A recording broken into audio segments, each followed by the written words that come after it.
Bismillahirrahmanirrahim.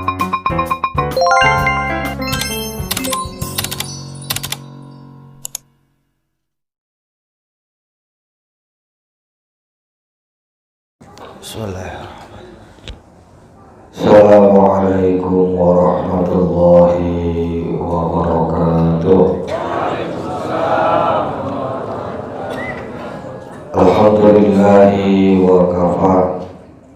Wassalatu wassalamu ala asyrafil anbiya'i wal mustafa wa ala alihi wa ashabihi ahli sidqi wal wafa. Allahumma shalli wa sallim ala sayyidina Muhammad wa ala alihi wa sahbihi wa junudihi wa barik wa sallim ajma'in. Allahumma arinal haqqa haqqa warzuqna ittiba'ah wa arinal batila batila warzuqna ijtinabah ma ba'd. Hurmatul mukarram wal muhtaram yang mulia Gurunda Al-Ustaz Al-Mukarram Kiai Haji Ahmad Khairi beserta seluruh DKM Masjid Al-Barakah yang mudah-mudahan dan insya Allah selalu dalam lindungan Allah Subhanahu wa Ta'ala, amin ya rabbal. Al-Mukarram wal Muhtaram, kebanggaan kita Al-Ustaz Kiai Haji Samsuri Firdaus, maka Allah bituli hayati wa fasahallah fi muddatihi wa barakah wassalama, amin ya rabbal alamin. Alhamdulillah, tadi baru saja kita dengarkan lantunan ayat suci dari beliau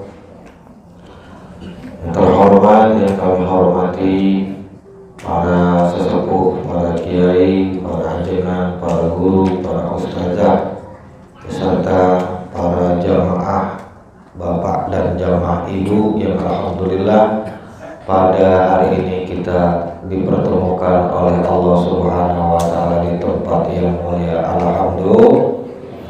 Sehat Pak? Sehat? Ibu sehat? Sehat Bu? Alhamdulillah. Alhamdulillah. Lama semangat habis tarawih. Alhamdulillah, ini hari dua kali kita berjumpa. Pertemuan ini amanah daripada guru kita DKM Masjid Rois untuk menyampaikan kultum, katanya kuliah 7 Masehi. Lama berarti. Siap-siap Bu ya, pegangan yang kenceng. Nggak bentar Bu, insya Allah. Kita puasa udah berapa lama Pak? 14. Udah? 14. Baru balik tahun ini. Kita puasa udah berapa lama Pak? Udah lama kita puasa, alhamdulillah. Kebenaran pada bulan Ramadan ini kita berpuasa kurang lebih baru 14 sampai 15. Bentar lagi mau malam kunut.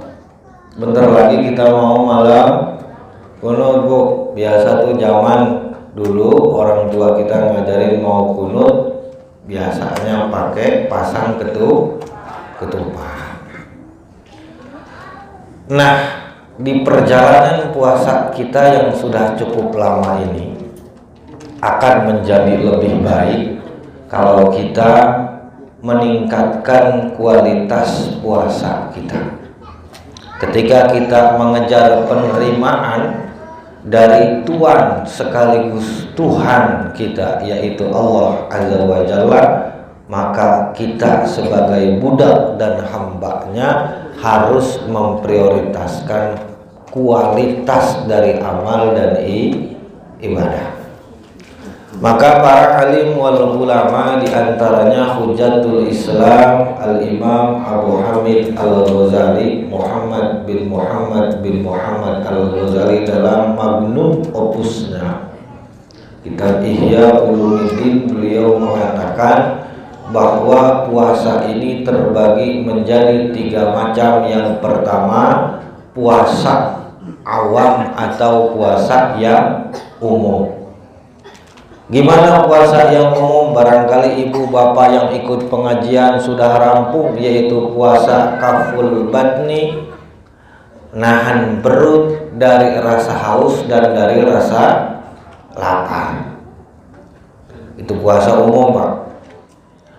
Tapi jangan sampai kita cuma berhenti di puasa tingkat pertama, mengabaikan puasa tingkat kedua dan puasa tingkat ketiga.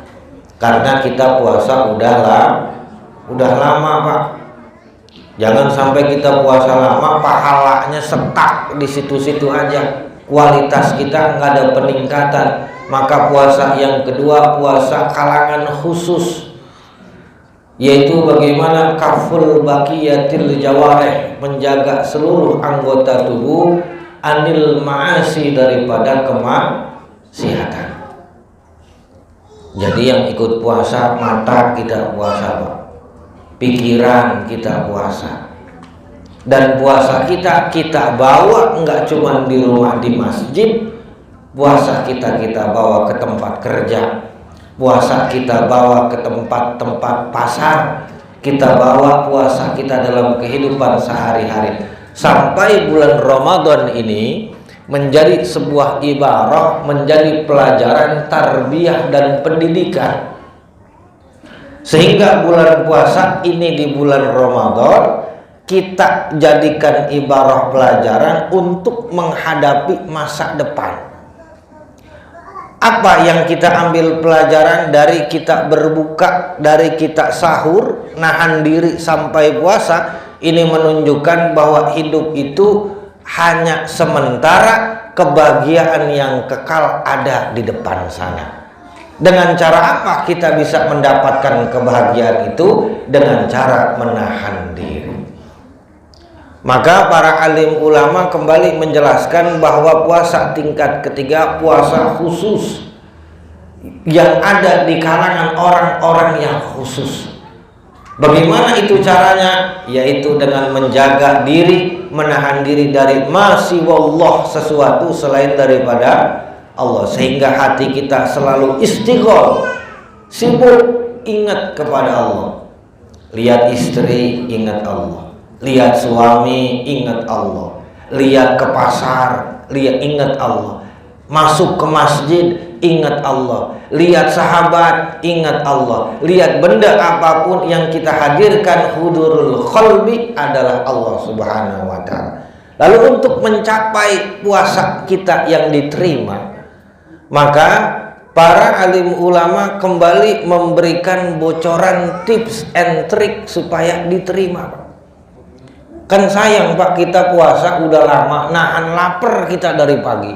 Enggak ngopi, enggak ngerokok, enggak makan, enggak minum, kalau enggak diterima. Mau, Pak, puasanya enggak diterima? Mau? Enggak mau pasti kita. Kita semua mengharapkan amal ibadah kita Allah terima dan memberikan nilai plus untuk akhirat kita. Maka selain daripada surut zahirah, syarat-syarat zahir yang ditetapkan oleh para fuqaha, ada surutul batinah, syarat-syarat kebatinan yang perlu kita jaga. Bukan hanya menjaga kesahan puasa, tapi juga menjaga penerimaan kubulnya puasa di sisi Allah Subhanahu wa ta'ala. Maka pada kultum malam hari ini kita akan bahas 6 syarat diterimanya amal ibadah puasa. Yang pertama, kata beliau Hujatul Islam Imam Abu Hamid Al-Ghazali dalam kitab Asrarus Siyam menyatakan syarat diterimanya puasa, rahasia daripada puasa adalah yang pertama menjaga diri dari pandangan. Apa dari pandangan kita jaga? Kaful wa ghadul basar, menjaga pandangan, anil ittisa'i fin nazar, dari bersenang-senang dalam melihat. Jadi jangan sampai nafsu mata kita, nih kan mata, Pak, ini sumber wasilah nafsu birahi kita memuncak ini dari mata. Ibu jalan-jalan ke toko emas, Belum lebaran udah jalan-jalan ke toko emas, ngeliat emas pengen. Nah itu syahwat kita bergejolak dari mana? Ustadz kan enggak dosa enggak Bu, tapi ada gejolak syahwat di dalam kita ketika berpuasa. Ini yang bisa menghilangkan tujuan daripada itu puasa. Apa tujuan kita puasa Pak? Tujuan kita puasa, maksud disyariatkan kita puasa itu apa? Takhalluq bi ahlakillah, meniru kepada Allah Subhanahu wa ta'ala. Allah enggak makan, Allah enggak minum, Allah menjadikan tempat sandaran. Allah tidak mementingkan dunia tapi mementingkan akhirat. Ketika hati kita yang bergejolak penuh syahwat, sedangkan kita berpuasa menahan lapar dan menahan haus, maka akan sulit diterima ketika kita hanya puasa zahir, tidak mempuasakan batin dan perasaan kita. Maka itu yang pertama, jaga pandangan mata. Yang kedua, syarat diterimanya puasa adalah kaful lisan anil hizyan, menjaga lidah kita, hibzul lisan anil hizyan, menjaga lidah daripada perbuatan omong kosong, wal kazibi dan kebohongan, dan juga wan namimati wal ghibati, namimah adu domba dan berbuat gibah. Gibah ini Pak, ngomongin orang, bahasa kita menjelek-jelekan orang lain di belakang dia, yang andai kata kita sampaikan di hadapannya, orang tersebut akan merasa tersinggung. Maka perbuatan ini merupakan, kata Imam Ghazali dalam karyanya yang lain, dalam Al-Bidayah wal Hidayah, ini menyatakan Bidayah-Hidayah bahwa perbuatan ghibah termasuk salah satu kabair, dosa-dosa besar. Maka kita jauhin Pak. Kalau bapak-bapak insya Allah rada jarang, ibu-ibu, bu, apa? Gibah jangan, dijauhin gibah. Emang ada orang yang kita gedeg tingkah lakunya kurang enak, jangan diomongin, kita doain mudah-mudahan orang tersebut Allah berikan hidayah. Yang salah perbuatannya, bukan orangnya, karena manusia bisa berubah. Maka ini kita jaga lisan kita dari hal-hal yang buruk, berbicara yang kotor, berbicara yang enggak pantas, apalagi sampai menghina dan menyakiti. Jangan sampai kita puasa nahan lapar dan haus, lidah kita liar kemana-mana. Kalau barangkali sekarang lidah barada mending Pak, yang enggak ketahan tuh jempol, megang HP, ngelihat berita enggak enak diketik. Ngelihat berita artis selingkuh ketahuan diketik sama kita. Tangan, tulisan kita itu sama hukumnya seperti dengan lidah. Maka kalau bisa Bu, kita jauhin handphone itu Bu.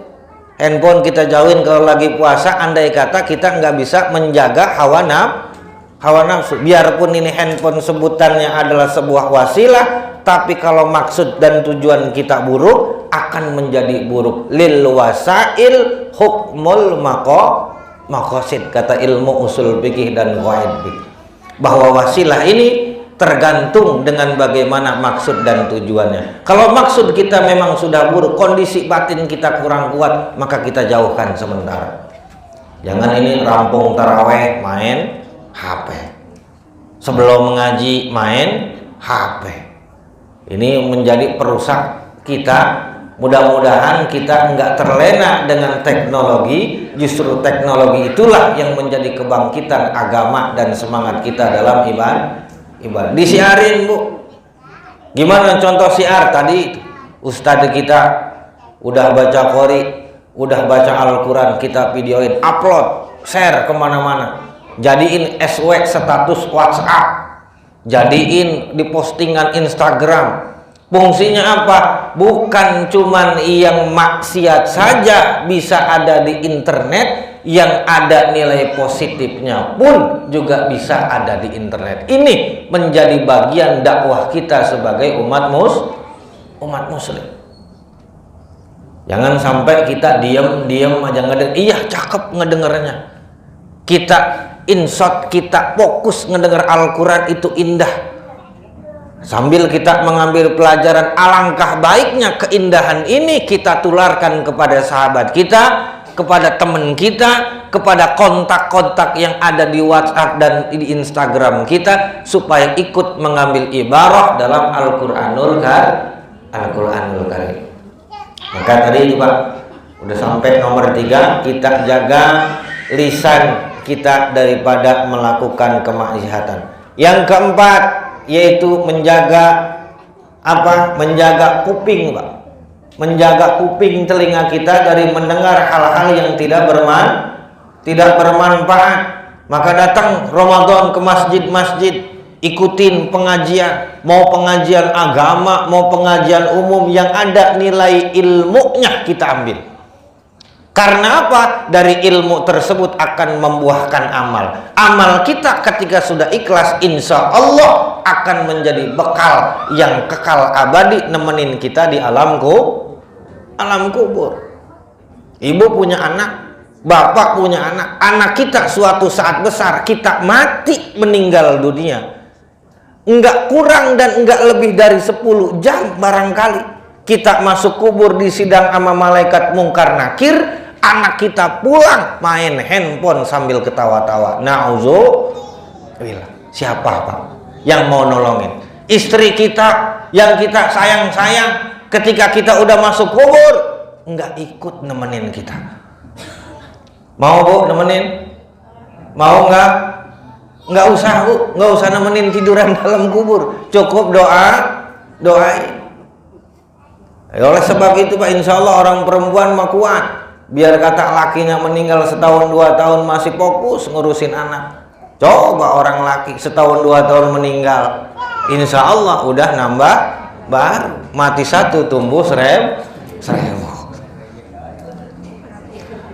Ya Bu, alhamdulillah. Maka oleh sebab itu kita persiapkan amal ibadah kita sebelum nanti kita UTS, ujian tengah semester, ketemu dengan malaikat mungkar nakir. Entar kita belum selesai UASnya, entar masih di yaumul hisab. Ujian akhir semesternya kita di yaumul hisab nih Pak. Maka prosesnya banyak. Yang terbaik kita investasikan amal ibadah kita pada bulan Ramadan ini supaya lebih baik daripada bulan Ramadan yang sebelumnya. Tadi Pak, itu kita jaga telinga kita, jangan dengerin gibah, jangan dengerin hal yang nggak bermanfaat. Yang kelima, kita jaga baqiyatil jawarih, kafu baqiyatil jawarih anil makari wal maharim. Menjaga seluruh anggota tubuh dari perkara yang dimakruhkan dan perkara yang diharamkan. Jangan puasa mah puasa, tapi ngatain orang tetap jalan. Puasa mah puasa, caci maki nggak pernah berhenti. Puasa mah puasa, tapi korupsi nggak pernah udah. Yang model kayak begini namanya cuman puasa secara fisik, tidak puasa secara batin, akan jauh daripada nilai pahala dan nilai penerimaan. Yang terakhir, yang kelima, udah kelima, terakhir keenam berarti. Yang terakhir ini adalah puasa kita untuk merasa khawatir ketika berbuka dan merasa khawatir ketika kita sahur. Nah ini Pak, ngerasa khawatir dari apa Ustadz? Ngerasa khawatir puasa kita akan diterima atau enggak. Jangan sampai kita ngerasa pede, oh kan gua udah puasa, kan gua udah menahan diri, kan gua udah ibadah, gua udah sholat, pasti diterima dong. Jangan begitu Pak. Maka kata para alim ulama, diantara juga dalam kitab yang sama menyatakan, annasu kulluhum halka illal alimun. Manusia itu semuanya bakal rusak binasa kecuali orang-orang yang punya ilmu pengetahuan. Wal alimuna kulluhum halka illal amilun. Orang alim sekalipun, pinter agamanya, kiai, ustadz titelnya, tapi kalau tidak mengamalkan akan hancur binasa di akhirat. Wal amiluna kulluhum halka illal mukhlisun. Orang yang rajin beramal pun bakal rusak dengan riya terhadap amalnya, kecuali orang-orang yang ikhlas. Ikhlas apa Bu? Ikhlas? Arti ikhlas apa Bu? Ikhlas itu kita beramal lillahi ta'ala. Kita beramal melakukan kebaikan, sesuatu yang dinilai positif oleh syariat, tujuannya untuk mengharapkan ridha Allah. Ibu puasa kita dilatih buat ikhlas. Kalau bapak sholat kelihatan Pak sama orang, bisa jadi kita pura-pura sholat.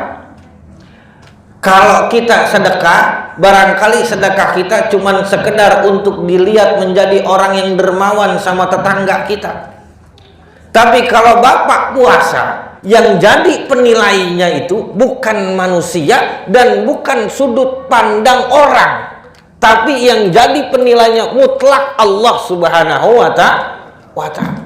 Kita bisa berbohong kepada orang lain kita puasa, tapi kita tidak bisa berbohong kepada Allah bahwa kita ini sedang puasa. Maka para hadirin rahimakumullah, jangan sampai puasa kita ini memberikan dampak sombong di dalam diri kita, memberikan dampak ujub di dalam diri kita bahwa kita merasa amal ibadah kita sudah diterima. Wal mukhlisuna fi khatarin azim.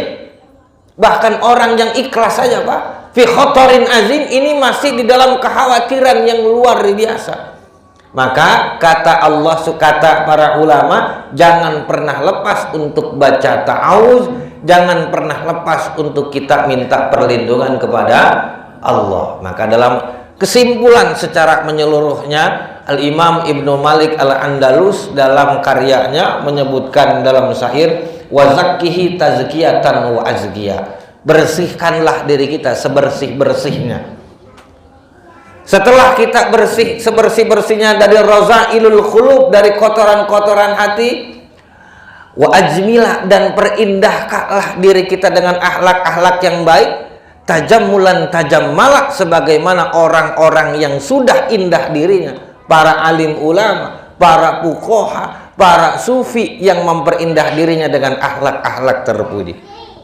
Ketika sudah diisi diri kita dengan tahalli, mengosongkan diri dari hal yang buruk, diisi juga dengan tajalli, diisi juga dengan menghias diri kita dengan hal-hal yang baik, maka yang terakhir adalah tampaknya Allah Subhanahu wa ta'ala dalam batin kita akan menghasilkan bahwa segala amal ibadah menjadi Allah lah tujuannya. Apa yang kita cari kalau di dunia ini cuman sekedar kesenangan belaka, padahal masa yang panjang 60 tahun kita di dunia akan dihabis kita bayar seumur hidup abadi selamanya di surga. Maka hadirin rahimakumullah, kita jadikan bulan puasa ini sebagai bulan pembelajaran untuk bulan-bulan setelahnya, sehingga kita berpuasa bukan hanya di bulan Ramadan, tapi juga kita berpuasa pada bulan-bulan yang lainnya. Bukan hanya puasa secara fisik, tapi juga puasa secara batin. Dan dengan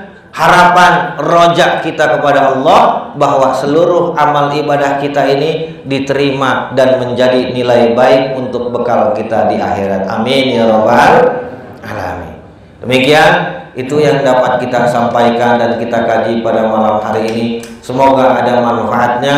Bila ada salah, kekurangan, tentu itu semua hadir dari diri pribadi kami. Kalau ada kelebihan dan juga ada hal yang benar juga mampu meresap ke dalam hati, tentu tak lain dan tak bukan itu merupakan perpanjangan daripada guru-guru kami dan juga dari orang tua kami. Wallahu muwaffiq ila aqwamit thoriq. Assalamualaikum warahmatullahi wabarakatuh.